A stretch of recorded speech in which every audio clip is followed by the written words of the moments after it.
Welcome, everyone, and thank you once again for listening to Sports Doc Talk. I'm Will Sanchez along with Dr. Garcia. First off, this show is kind of coming out of the blue. Literally, it was put together in the last hour, and less than that, Dr. Garcia reaches out to me and says, hey, I'm really excited about this injury. And just to let you know, only an orthopedic surgeon would be really excited about talking about someone's injury. So we were like, yes, we have to do it. Let me set it up real quick before we bring in Dr. Garcia. I'm going to admit I have a fantasy football team, and I get this notification this morning saying Deshaun Watson out for the season. Being selfish, first and foremost, I go, oh man, I'm out of a quarterback. What am I going to do?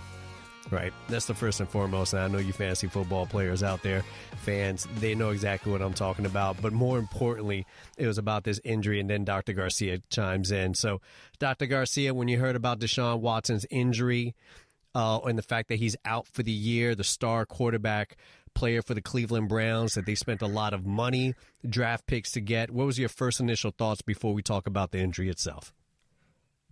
I mean, obviously going out for the season is a big deal, and his contract is a big deal. I mean, a significantly guaranteed contract after kind of a lot of dilemmas that he went through. You're kind of expecting only the best.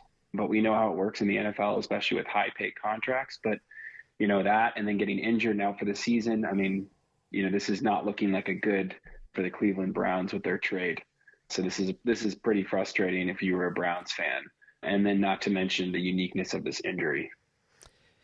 Yeah, and I can't wait to get your take on this injury, especially how common or maybe not so common of an injury it is. Just to give the audience some context, Deshaun Watson was playing against the Baltimore Ravens, had a fantastic game, and actually came back and won the game and beat the favored Baltimore Ravens in that game. He injured, as we found out now after an MRI on Monday, and them making an announcement on Wednesday that Watson sustained a shoulder fracture during the first half of the game and continued to play.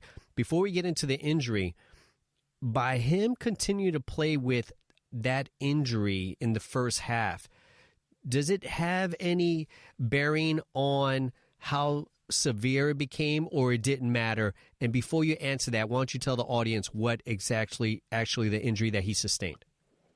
The only clarification I want to ask before I answer this is his throwing shoulder or non-throwing shoulder? This is his throwing shoulder. Yeah. First off, I am shocked that he played through the rest of the game with this injury. So to kind of go over it with the audience, and the reason I want to talk about this is something called a glenoid fracture. There's also another name for it, which is a bony Bankart fracture, based off of the description by Dr. Bankart. But when you dislocate your shoulder or have a direct blow to it, you can dislocate the shoulder where the ball comes out of socket. We hear about that all the time in the NFL. Okay. And those players come back in a few weeks. You know, usually they get rehabbed or something like that. And they get a labral tear. So usually that'll heal. And maybe that goes on to need something surgical, but not always right away. What he must have done, and again, I don't obviously know the x-rays or any type of other imaging he had done, but he may have partially dislocated his shoulder. He may have had a previous injury that we don't know about. And he broke off a piece of the golf tee. So imagine you've got your socket, which is the golf tee, and then you've got your ball. That's the humerus. And when you break off the golf tee, that's really bad for a number of reasons. One, it makes your shoulder incredibly unstable.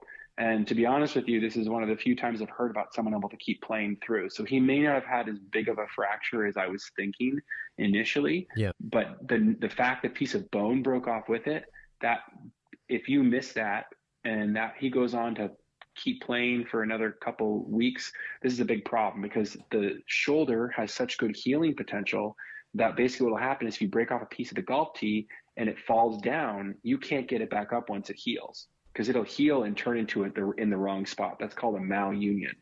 So even if he is stable, but the golf tee's gone, then he's at a much higher risk of re-injury.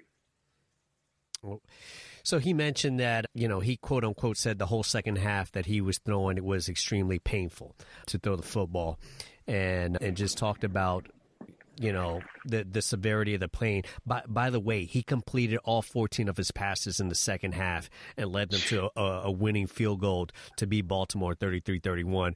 If you, and just in case. So I like you said, I can't imagine having the injury, let alone with my throwing arm. And for any football fans out there, the amount of velocity that you have to put into that ball so it doesn't get intercepted or knocked down or however far that ball travels, I can't imagine. What are your initial thoughts with him playing? I know you mentioned that maybe the fracture wasn't as severe, but still having a fracture in your throwing shoulder to compete at the NFL level, let alone, I don't know if he got hit, took any sacks, ran with the ball, hit the ground, or anything like that. What are your thoughts on just, we talk about these superhumans all the time.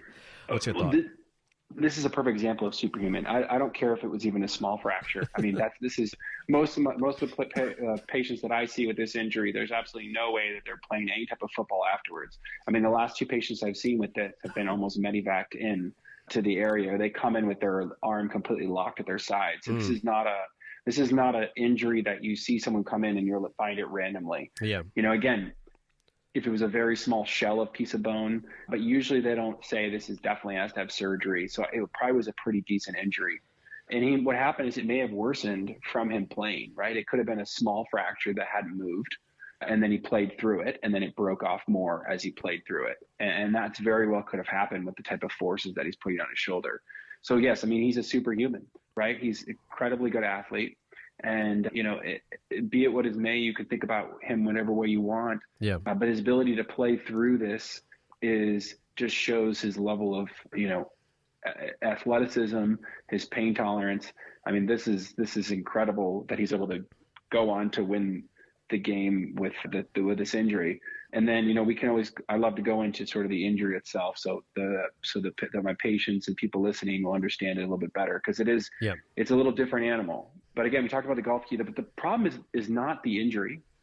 The problem is not that he played through it. The problem is that the surgery. So this is one of the hardest things to fix. And the issue with this type of injury is we see labral tears all the time. You can talk about, I'm sure we have a laundry list of players that have torn their labrum and had it fixed. That is a technically not very challenging surgery. It's still a surgery. We take it seriously, but that's not a technically challenging surgery. When you fracture a piece of bone, that's where things go awry. And in a lot of groups, there's usually like one or two people that even know how to fix this thing. And even at that's still tough. I've seen these types of surgeries take 3-4 hours. Now, again, we've got newer techniques, and I'll go over some stuff that we're doing now. Yeah. But the older version of this was to do a big open incision, to find it and put screws in it. The problem you have is it's a really small piece of bone. It doesn't work. And sometimes you damage things. And a lot of people still do it that way, and they struggle. And this is one of the hardest shoulder injuries to fix. And so the fact is that he got this is not ideal. And then with newer techniques, we're much faster. And in the last few patients I've done of this have done quite well, but it's a bad injury. And the number one thing I'm worried about in him is this. Again, I've had lots of wrong predictions on these players because they're superhuman, but he's going to have the bone fixed and the labrum. Imagine it's all going to have to be rebuilt. And I'm assuming he's going to get a surgeon that can do it arthroscopically, because that's really the way to go. I mean, doing this open, the results are they're not the same. My patients now, I do it all arthroscopically through scopes. It's a lot more technical, but I can do it more efficiently and I get good results and keep that bone up. But I just don't know how he's going to get it done. And I'm assuming he's going to go to someone incredibly good surgeon, because he's obviously getting opinions about this. But the problem is stiffness, and a stiff shoulder in a thrower is a career ender. So I don't know if that's going to be the case. Again, I don't know how bad this was, but this is really concerning, because I worry a lot about a thrower when I have to do a labral repair like this. Okay, so let's go back to what you said, right? So I'll start with the last thing you said.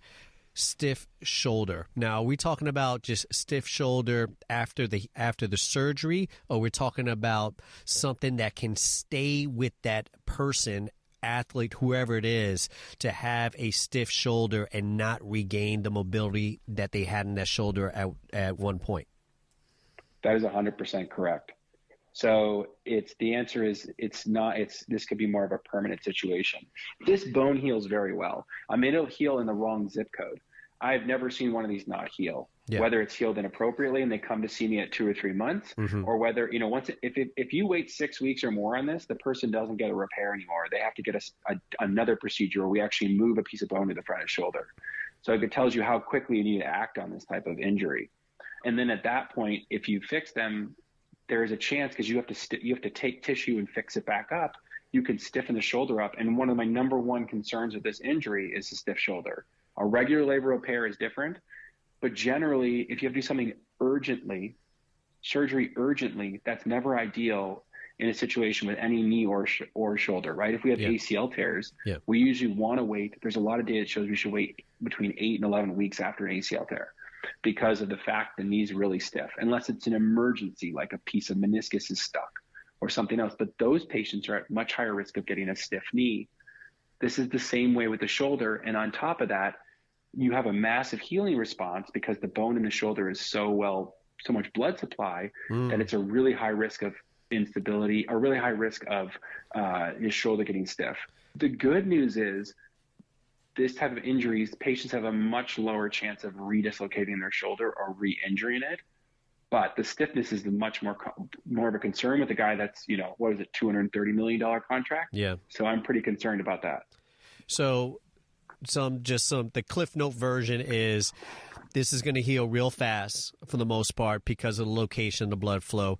The biggest concern besides the stiff shoulder is where it heals in that placement, right? And if it starts healing in the wrong place, is that something that if it doesn't heal correctly, you have to go back in and then do a different procedure to try to put it back where it belongs?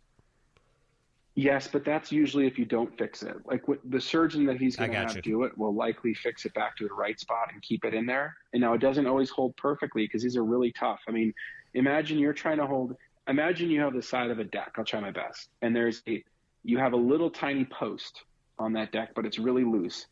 And you can't only fix it with you can't fix it with a screw. You can't fix it with a big mount. You can only fix it with a few toothpicks. And that's essentially what you're doing here. You got to fix it the most delicate way possible so you don't break the piece of bone because it's so thin. But you want to get it to hold up in the pedestal. So we have new technology using Arthrex technology and other technology that we actually use that we now can fix it without using any screws or anything like that. So I can do this all minimally invasive. Like if you got a picture of one of these patients, you would never know they did surgery on them because everything is hidden. It's all these really minimally invasive, really low profile, brand new sort of anchor constructs. But it's still, the concern is the stiffness that we talked about. So what is something that a surgeon would have to look for when you're putting, let's say, these suture anchors in, if most likely doing orthoscopic? Is it the amount of tightness or putting in the right place, or am I just kind of overthinking this at this point?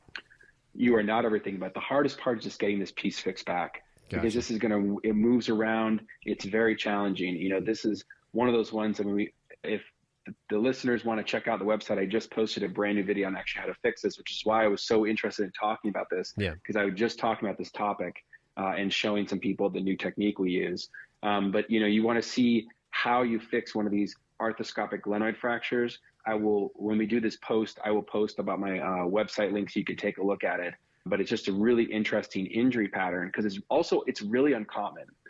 I see a very high volume of shoulder instability. Maybe I see over 100 to 150 patients that have unstable shoulders a year, and probably have to operate on 75 of them a year, 80 of them. I see probably 2 or 3 of these a year, and I get referrals from them from all around the area. So if you imagine how uncommon this is in comparison to regular injuries, it's pretty low. Some surgeons a lot of my patients come for second opinions for these. Yeah. And when they see another surgeon, some of these surgeons say, I haven't seen one of these in 3 or 4 years. So if it just shows you how uncommon, how difficult, it's kind of a nasty combo. Now, again, if you know what you're doing, you can get good results. So I don't think that Deshaun Watson's going to have a poor result. I hope he doesn't. Yeah. But nonetheless, it's something that people should be aware of because this is not just a standard injury.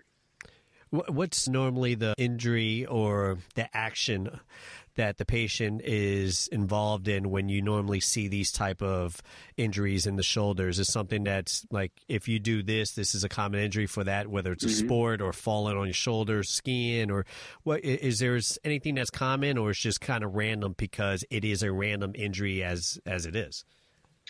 Well, this injury usually comes with a shoulder dislocation. So the person arms outstretched all the way back, like a cocking motion, like a throwing motion. Yeah. And that's when it can come out.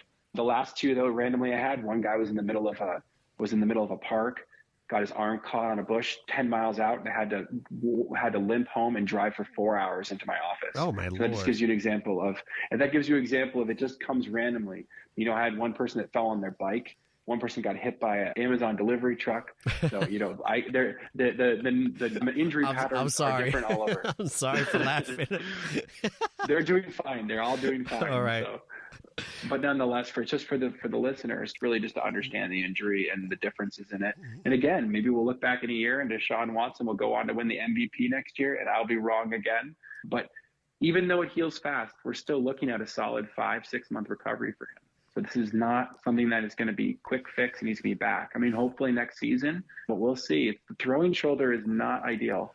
If everything goes right, is there still any concern, right? I'm thinking about a quarterback here and throwing a football, of range of motion. Is there any concern, or because it's in the throwing shoulder, automatically it becomes a concern no matter what the results of the surgery is? I would be very concerned if I were the Cleveland Browns because of the range of motion. I mean, that's the only thing I'm concerned about. Like we had mentioned before, when you fix labrums, labral tears, just the one he has a labral tear and a piece of bone that broke off. They come together, kind of stuck together. So just the labrum repair alone, even throwers do well, but those are still concerning. This is a piece of bone and it's at a much higher risk because it's got to get fixed so quickly. It's not like he tried to play through the season. It's not like he got his motion back. I mean, we're talking about this. He's probably getting surgery in the next week. And if he's not, I'm surprised. But once they made the announcement, I bet he's getting surgery in the next week. I mean, you want to fix these within the first 2 to 3 weeks. Yeah. If you can. You know, I think about football players and I think about football pads, working out, throwing a ball, getting hit by 300-pound men, multiple 300-pound men. Is there concern with continuous pain with an injury like this, or if everything heals right, it's just going to be the normal pain of getting hit by a 300-pound man?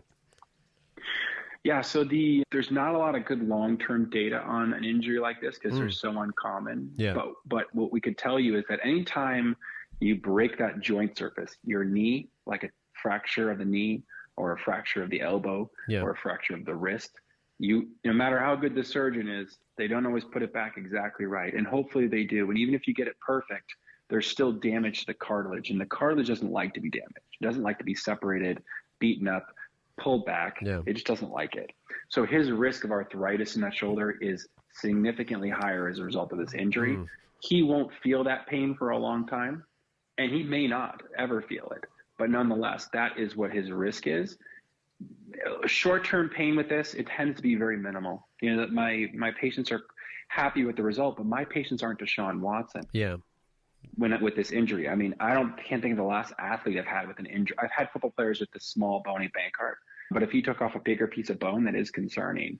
But again, I wasn't there. I don't have the X-rays. I don't have the CT scan. Yeah. But I think it's good for the listeners to hear the different levels of this injury and what this means. But you can imagine this went from like, oh, we don't know, this is okay, he played through the thing. Now he gets surgery, it's done. You know, there's not even a question. Man, obviously we know he's going to rehab the hell out of it because they're just programmed to just kind of work all the time. That's usually that, you know, we've had these discussions on many shows that's the main component after you've, you know, rebuilt and fixed the patient. And we had the discussion with our physical therapist that the next step is the rehab. Just to kind of give some context, if it was just kind of like a regular, you know, John Doe walking into your office and they had this type of surgery, what is a similar kind of rehab or exercises that you're now looking to do to fix the shoulder, stabilize the shoulder, strengthen the shoulder, and trying to get back to some normality? Yeah, so the The problem with this injury is if you have a regular labral tear, you can move someone pretty quickly. Yeah. Sling for a week or two, come out of it really quickly, get motion back. And we're getting more and more aggressive the better technology we have. Mm-hmm. They've got to fix a piece of bone, and the bone takes about 6 weeks to heal. So if you imagine, he doesn't want to overstress his shoulder so quickly. Yeah. But you want him to get the motion back. But if he gets the motion back too quickly, he can pull that piece of bone and break the entire fix. So or push the thing down. Yeah. It's a catch-22. And so, he may get repeated x-rays. He may get CT scans and check and make sure he's not moving it. I don't know what level of overkill they're going to do to check him. Or they may say, hey, listen, we'll get it good enough. Even if it moves a little bit, you're going to be stable and you're not going to have pain. So I'd rather you not get too tight and you can throw again. So I don't know what they're thinking per se. If I was taking care of him, I'd probably give him a little bit more accelerated protocol than my regular patients. He's still a young man. Yeah. So he's going to heal really fast. I mean, I would tell you half these injuries are usually in patients over 30 years old. Yeah. And so they tend not to heal as fast. They still heal well, but they're not as fast. He's younger. Yeah. And he's a super athlete. And so probably better to get him going sooner and to risk, because this place pulling off and not healing and having further issues is a pretty low risk. Him getting stiff is a pretty high risk. So if you're thinking about how we determine what someone should do for their rehab, we try to, well, that's the way it works in life. Not all my surgeries they're custom approaches. You can't just, every person's different. And so he's going to hopefully get a custom approach, so he's going to start strengthening at 6 weeks. Our goal is hopefully that 5 to 6 month mark, but he may start throwing sooner. Who knows? I mean, there's no way to do an internal brace in him, but who knows if they'll try it, for just to make you happy, Will. But nonetheless, we've already seen freak recoveries with Aaron Rodgers throwing on the field. So maybe he'll prove me wrong. Everyone should get an internal brace. I'm just saying, it's everyone. You get an internal brace, and you get an internal brace. It's like Oprah, like just giving out internal braces everywhere. Looking ahead, right? And obviously, there's no way for you to determine because obviously you're not going to be with Deshaun Watson with their team. You haven't seen, whether it's the MRI results and going forward, because pretty much you're telling me they're going to get in there, they're going to fix it, try to do a great job, and then monitor and then try to maybe fast track it without injuring it so we could be aware of stiffness, try to get some mobility, and then work your way up. So it seems like there's all these different levels, and the only way to do that is to monitor the situation constantly, which obviously they're going to have the best doctors, and try to protect their monstrous investment of a player going forward. But training camp, it's in 7 months. I know this is crazy. I know we're in football season right now. We're kind of holidays are coming along and everything else. You're throwing the ball, June is one of the things. We saw Daniel Jones get injured and how long he's going to be out. 7 months from now, throwing an NFL ball, is it really no way to determine what the result's going to be? Or I guess maybe the better question is, what would be a concern for you if in, let's say, 4 months from now, Deshaun Watson is not doing what? And then that might determine whether they're going to be ready for the next season or not. I just think if he's not throwing the ball yet, I mean, the thing is he's going to probably have to wait. I mean, a thrower is different than any other athlete we deal with. Yeah. This is the hardest of all the things we do when it comes to a shoulder injury. For me, my hardest thing in my office is dealing with a pitcher or a quarterback that injures their shoulder with a labral injury. So this is the hardest thing in terms of surgical outcome, because you just don't know what they're going to do. And we've seen better and better results, and our results are getting better, our data is getting better, but you just don't know. And so I'd like to see him start throwing at 4 months, and hopefully that 7 month mark, he's rocking it and whipping it and accuracy's there and everything else. Yeah. But if you're 5 months out and you're not seeing him trying and throwing, you should be really concerned, because they're clearly trying to figure something out. Now, again, I don't know. We'll see how it goes. And maybe he'll be on the field throwing balls at 2 months, and everyone will say Dr. Garcia has no idea what he's talking about, but we'll see. Hey, we say that already jokingly. Listen, everybody, get an internal brace. Ask Santa for it. Put in your stocking stuffer. Whoever you're asking for, everybody get an internal brace in their stocking stuffers. It's just going to make life a lot easier. Anything else as we wrap it up, Dr. Garcia? No, I just wanted to make sure the listeners learned about this injury. It's very interesting, and really, when you see that, you're saying, oh, what the heck happened? He broke his shoulder. But the good news is it's not as bad as what a lot of other injuries we see, people that fall off ladders, et cetera. Yeah. But it's a unique injury to an athlete such as this, and people should know what the outcome is and the surgery. And this is not going to be a chip shot. So if they get him back next year on the field, kudos to those surgeons. Remind everyone to check us out at sportsdoctalk.com. We've got some great content there, and we always remind our listeners there's transcripts of our shows, so if you don't want to listen to us, then please read up on us. We've got some great information. Remember, we're talking all sports, all orthopedics all the time. I'm Will Sanchez, and Dr. Grant Garcia that gets extremely excited sending me text messages when people get hurt.